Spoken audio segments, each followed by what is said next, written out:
Selamat sore Bapak dan teman-teman semuanya. Sore. Luar biasa, tetap semangat. Perkenalkan, nama saya Nilo Putri Hana Dewi Lestari dari kelas 11-3 dengan nomor absen 24. Di sini saya akan mempresentasikan tentang buku Dompet Ayah Sepatu Ibu karya Jombang Santani Khaira. Ini bukunya.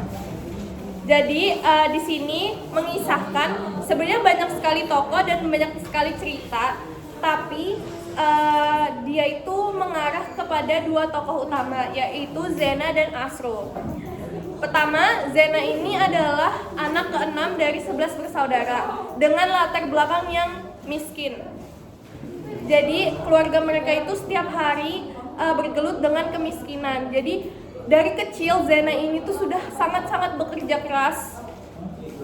Lalu dia itu kesehariannya itu membopong air dari gunung. Lalu dia jualan jajan-jajanan. Jadi dia kayak jualan jajan dan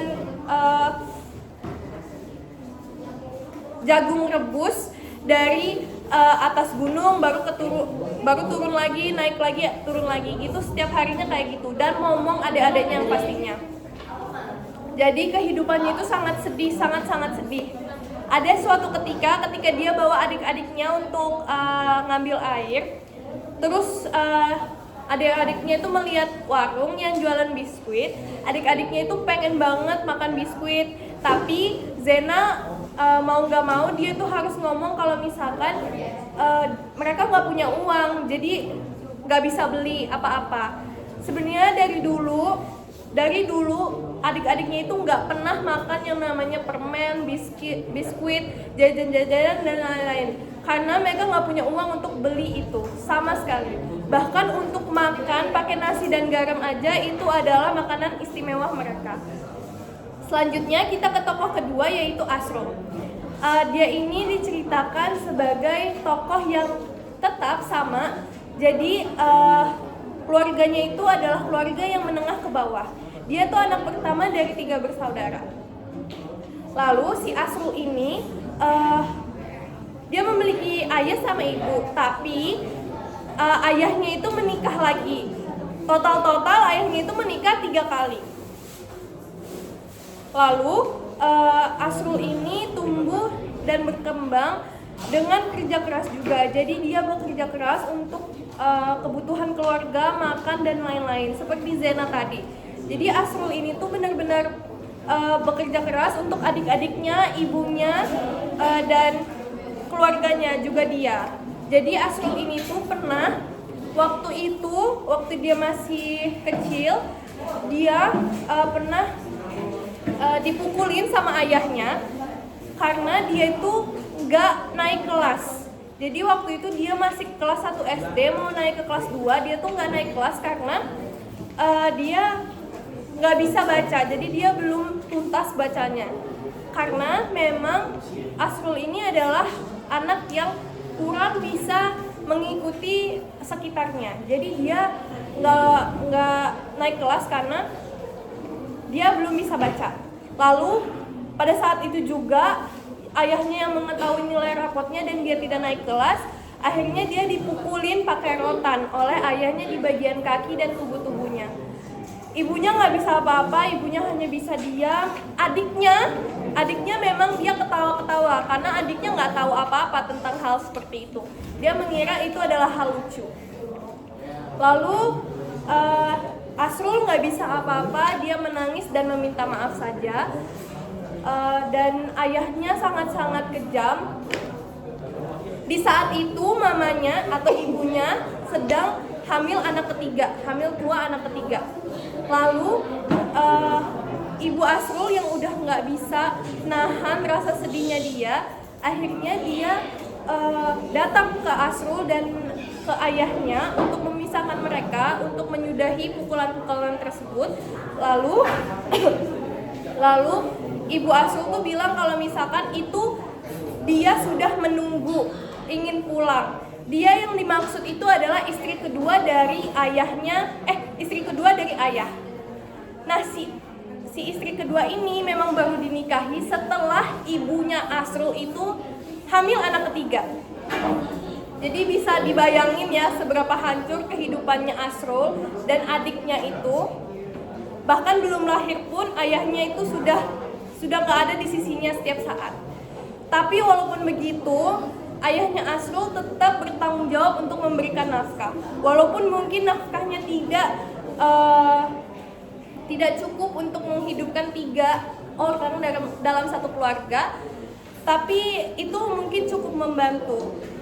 Walaupun Asrul dan ibunya tetap harus berjuang lebih dan lebih lagi untuk kehidupan mereka.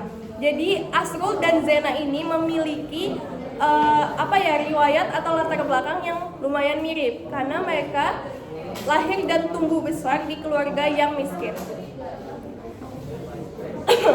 Lalu singkat cerita di buku ini tuh menceritakan kalau beberapa tahun kemudian mereka, Zena dan Asrul itu bertemu di IKIP Padang. Mereka memang gap year 1 tahun dari angkatan mereka yang asli. Karena apa? Karena Zena tidak memiliki uang untuk bersekolah dan Asrul juga seperti itu. Jadi mereka gap year 1 tahun untuk mengumpulkan uang-uang supaya mereka bisa bersekolah. Dan akhirnya mereka bisa bersekolah dan bertemu di IKIP Padang.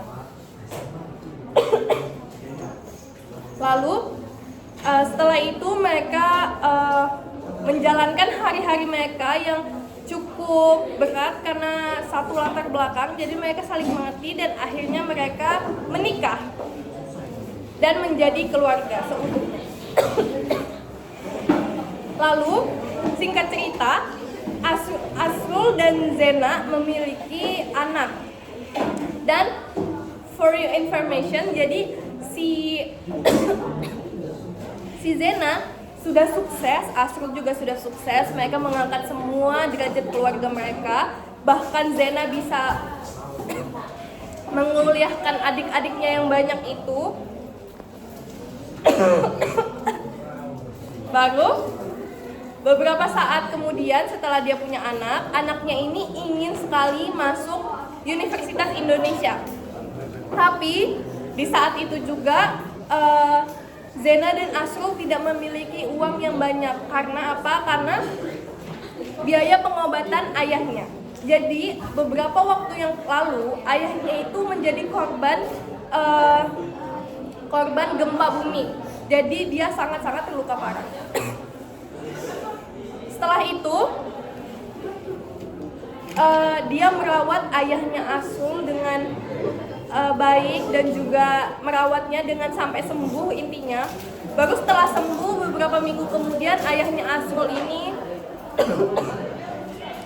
ingin menikah lagi dengan ibunya Asrul karena merasa kalau misalkan itu yang terbaik buat mereka. Lalu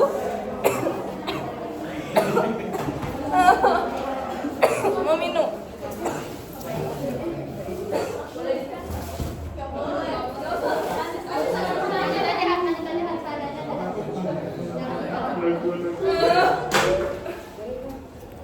Ya, kita lanjut. Jadi intinya ayah dan ibunya Asrul ini balikan atau bisa dibilang rujuk kembali. Baru anaknya Asrul dan Zena ini ingin sekali kuliah di UI, Universitas Indonesia.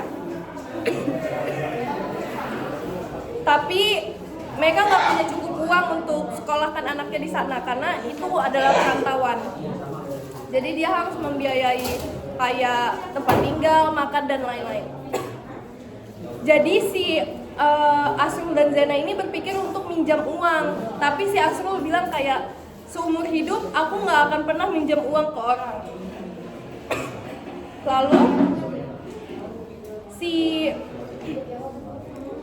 Lalu si Zena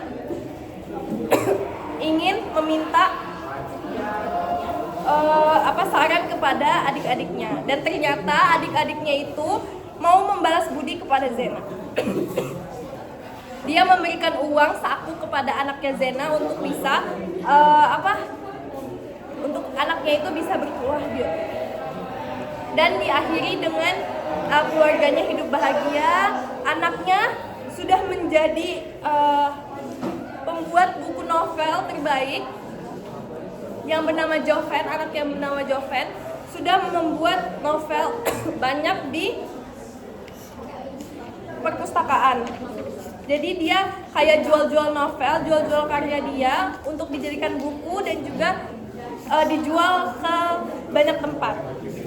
Nah, kehidupan selanjutnya 10 tahun berlalu, Zena ada mempunyai kebiasaan rutin, yaitu dia itu sering bawa anak-anak yatim piatu dan juga anak-anak miskin untuk datang membeli sepatu. Jadi dia pengen kalau misalkan anak-anak miskin itu juga punya sepatu baru setiap tahunnya, dan ingin anak-anak itu tuh bisa baca buku juga, gak kayak dia dulu. Jadi buku ini tuh sangat-sangat bikin sedih karena baca sedikit aja. Kalau misalkan bacanya benar-benar itu tuh bikin sedih dan terharu. Dan juga buku ini tuh sangat menarik untuk dibaca karena pembawaannya itu ringan. Baik, sekian dari saya. Terima kasih sudah mendengarkan. Maaf bila ada kesalahan dan juga ada iklan sedikit tadi. Mohon maaf dan selamat sore teman Bapak dan teman-teman semuanya. Sore.